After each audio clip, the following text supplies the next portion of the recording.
One thing I love about my mom is that she was a feminist way earlier than it was safe or acceptable to be. And she never stopped saying her mind, even when she got a lot of shit for it.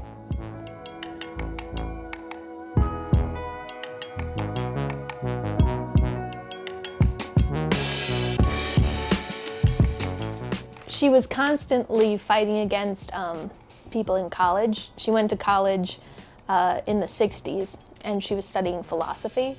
And people would say that she was getting her Mrs. degree, because at the time it was thought that women who went to college were really just there to like meet boys, and they were just there until they got married, and then they could stop their education and start a family.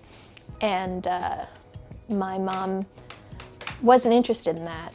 I lived with my mom in this apartment since I was a baby. It was really just the two of us.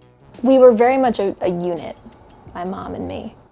I used to constantly say, "I love you," to the point where I think I would say it 20 times a day.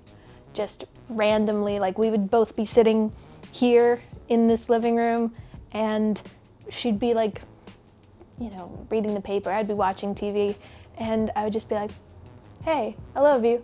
She'd be like, "Thanks, dear."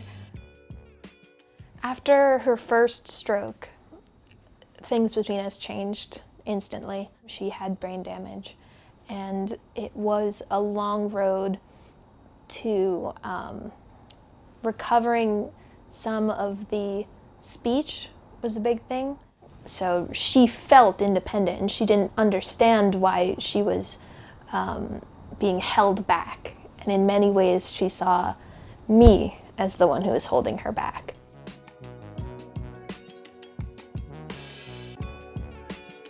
She was recovering during 2016 through the spring, and that spring was when the Pulse shooting happened. I wasn't out with my mom. I just was focusing on other things and didn't know if I was comfortable bringing it up when I wasn't dating. All of these things that, in retrospect, feel like I should have just told her. Because I told her on the night of the Pulse shooting because I had to go and protest. And she said something like, well, wouldn't you want to be with a man? Like, wouldn't that be easier? Was sort of the thing she was trying to say. The timing of it wasn't right, that she was confused and she wasn't quite herself anymore, and that my coming out experience wasn't what I had hoped for.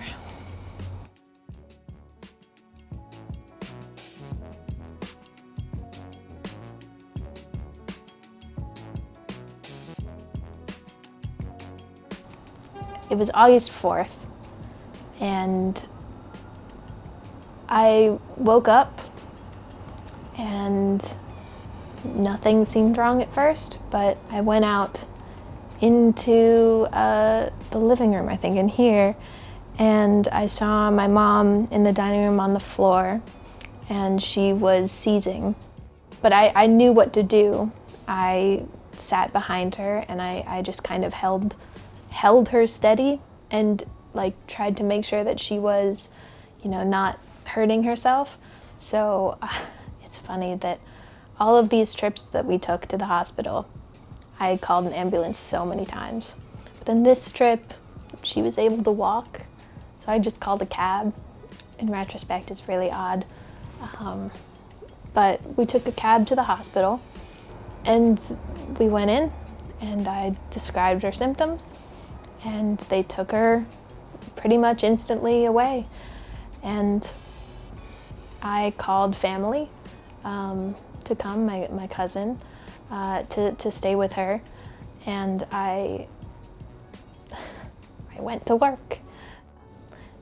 I got a call from one of her doctors saying she had a subdural hematoma, which is a very slow bleed in the brain.